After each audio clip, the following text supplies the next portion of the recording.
If your blood pressure spikes to 200 over 110 and you are home alone, you have about 3 to 5 minutes to act before a hypertensive crisis becomes critical. The ambulance might be 20 minutes away. Your family might be an hour away. In that moment, you are the first responder. You are the only one who can hit the brakes on your own heart. I am reading through the comments from our community, and one word keeps appearing over and over again. Ivan from the Philippines writes, alone. Jose from Nevada writes, alone. Lee, Fakile, C, you all wrote the same thing. You are navigating this health journey by yourselves, and that adds a layer of terror to a blood pressure spike. When you see that number on the machine, 180, 190, 200, the fear itself causes a release of adrenaline, which clamps your arteries down even tighter, driving the pressure even higher. It is a panic loop. I'm Dr. Oleksii Kalmykov. In this video, we are going to break that loop. I am going to give you the emergency toolkit. These are 7 specific physiological maneuvers that act as a manual override for your cardiovascular system. We are going to hack your body's wiring, specifically the vagus nerve and the baroreceptors, to force your blood pressure down, physically and chemically, within minutes. We'll start with simple gravity-based techniques and work our way up to exercise number 1, the power drop reset, which combines 2 powerful body reflexes to drop systolic pressure significantly when you have no other options. Before we begin, I need to be very clear. This toolkit is for a hypertensive urgency, a spike where you have no other symptoms. If you have crushing chest pain, shortness of breath, slurred speech, or weakness on one side of your body, you are having a heart attack or a stroke. Do not do these exercises. Call 911 immediately. But if you are just sitting there terrified by a high number, this is for you. Let's start with the biology of the spike. Why does it happen? Usually, your sympathetic nervous system, the fight or flight mode, has hijacked your body. It thinks you are being chased by a tiger. It tightens your blood vessels to push blood to your muscles. To lower your pressure, we have to flip the switch to the parasympathetic nervous system, the rest and digest mode. We can't just think our way there. We have to physically force the body to switch gears. Technique number 7 is the jaw release. This sounds too simple to work, but it is the fastest way to signal safety to your brain. When we are stressed or when we see a high number on the monitor, our primitive instinct is to clench our teeth. This tension in the temporomandibular joint, or TMJ, sends a direct signal to the brainstem that we are in danger. I want you to try this right now. Place the tip of your tongue behind your top front teeth. Now drop your jaw so your teeth are separated. Let your face go completely slack. It should feel almost like a droop. When you unclench the jaw, you interrupt the feedback loop of stress. It is physically impossible to remain in a state of high panic with a completely slack jaw. Do this for 30 seconds while breathing normally. Technique number 6 is the Nitric Oxide Hum. I saw a comment from Gail Hamilton who said, "I find humming helps me the most." Gail, you are absolutely right, and here's the science why. Nitric oxide is a gas produced in your nasal sinuses. It's a powerful vasodilator, meaning it widens blood vessels. When you hum, specifically a low vibrating hum, you increase the production of nitric oxide by 15 times compared to silent breathing. So, here's the maneuver. Take a deep breath in through your nose. Keep your mouth closed. Exhale slowly while making a low sound. You want to feel the vibration in your lips and your chest. That vibration mechanically stimulates the vagus nerve, and the nitric oxide you're generating helps dilate those constricted arteries. Do this for 6 full breaths. Technique number 5 involves gravity. It's called the passive forward fold. Your body has pressure sensors called baroreceptors located in your carotid arteries in your neck and in the aortic arch. They're the thermostats for your blood pressure. When you're stressed, these sensors get reset to a higher level. We need to trick them. If you are sitting in a chair, I want you to spread your legs slightly. Take a breath and slowly fold your upper body forward, dropping your head between your knees. Let your arms dangle. By lowering your head below the level of your heart, you momentarily increase the pressure in the carotid arteries in your neck. The baroreceptors sense this flood of pressure and scream at the brain, "Pressure is too high! Lower it now!" The brain responds by slowing the heart rate and dilating blood vessels. Stay in this folded position for 30 to 60 seconds, breathing deeply. Caution, come up very, very slowly so you don't get dizzy. Technique number 4 is for those of you who might be in bed when the spike happens. Maybe you woke up with a pounding heart. This is called the ankle pump. Your heart is not just one pump, it has helpers. Your calf muscles are often called the second heart. When they move, they pump venous blood back up to the chest. If you are rigid with fear, blood pools in the extremities, and the heart has to beat faster and harder to move it. So, lie flat or sit with your legs extended. Now, flex your feet hard, toes to your nose, then point them hard like a ballerina. Do this rhythmically and vigorously. Flex, point, flex, point. This activates the skeletal muscle pump. It offloads the work from your heart and improves circulation immediately.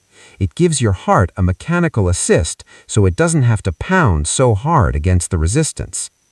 Now we're getting into the heavy hitters.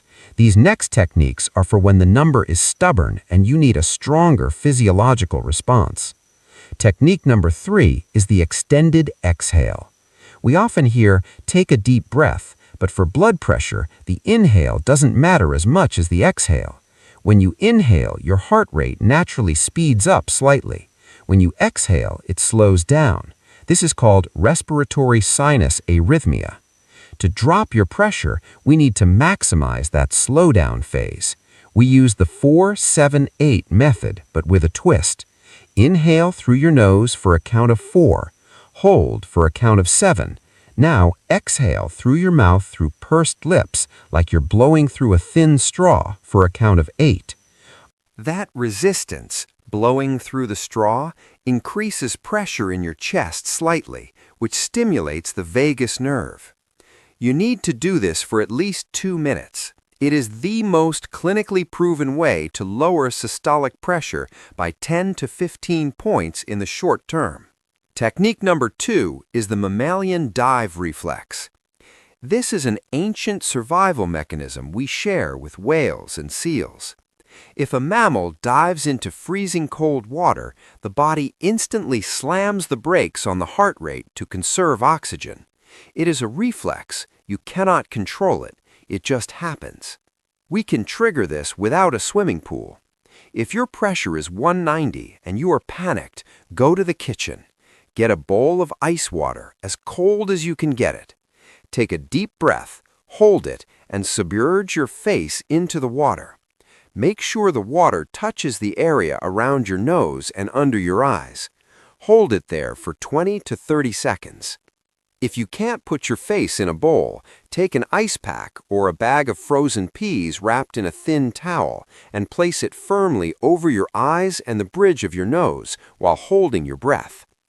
This stimulates the trigeminal nerve. It tells the brainstem you are underwater. The brain will immediately send a powerful parasympathetic signal to the heart, forcing the heart rate to drop. It is shocking, yes, but it is incredibly effective at breaking a panic spiral. And finally, we have arrived at technique number 1. This is the power drop reset. This is the nuclear option. It combines the Valsalva maneuver with the dive reflex concepts. A study in the American Journal of Cardiology analyzed hemodynamic responses to the Valsalva maneuver. This is the act of bearing down.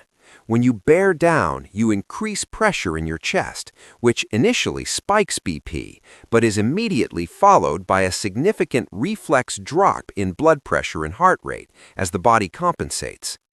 Here is the specific protocol for the power drop reset. Do not do this if you have retinopathy or glaucoma, but for everyone else in a hypertensive crisis, this is the tool. Sit on the edge of your bed or a sturdy chair. Take a medium breath. Pinch your nose closed with your fingers. Close your mouth. Now try to blow the air out through your blocked nose, like you are popping your ears on an airplane, or like you are bearing down to have a bowel movement. Push that pressure for about 10 to 15 seconds. Then release the nose, open the mouth, and breathe out suddenly and forcefully. What happens is a massive rebound effect. Your baroreceptors sense that internal pressure, and the moment you release, they trigger a flush of vasodilation. Your blood vessels open up wide, and your heart rate drops. If you combine this, doing the Valsalva while having a cold, wet cloth on the back of your neck, you are hitting the system from the front and the back. It is the strongest manual brake you have. Now, I want to speak directly to those of you who typed alone. When you are alone, the silence can be loud. You hear your own heartbeat in your ears. You wonder, if I pass out, who will find me? That thought is poison to your blood pressure. Once you have done these techniques, you've dropped your jaw, you've done the forward fold, maybe you've used the cold water, and you see that number start to come down from 200 to 180 to 170, I need you to do one more thing. Hydrate. Dehydration mimics stress in the body. If your blood volume is low because you are dry, your arteries have to clamp down to maintain pressure. Drink a glass of room temperature water. Hydration helps some people, but if you have heart failure or kidney disease, confirm safe fluid targets with your clinician. And then have a plan. You are the first responder, but you shouldn't be the only responder. If you are prone to these spikes, I want you to have a check-in buddy. Even if you live alone, you need someone, a neighbor, a cousin, a friend from church, who you can text. The rule is, if I text you BP, you check on me in 30 minutes. If I don't reply, you call for help. Knowing that safety net exists can prevent the spike from happening in the first place. These 7 techniques are your armor. They are your toolkit. You do not have to be a victim of your own physiology. You can control it. The forward fold uses gravity. The ankle pump uses your muscles. The jaw release tricks your brain. The dive reflex uses cold. The power drop uses pressure. You have options. You are not helpless. If you found this toolkit useful, please, I beg you, share it. There are so many seniors suffering in silence, terrified of the next spike. Share this with them. Print these steps out, write them on a card and tape it to your blood pressure monitor so you don't forget them when the panic hits. You are stronger than you think, and you are more in control than you know. Breathe. Drop your shoulders, and I'll see you in the next video.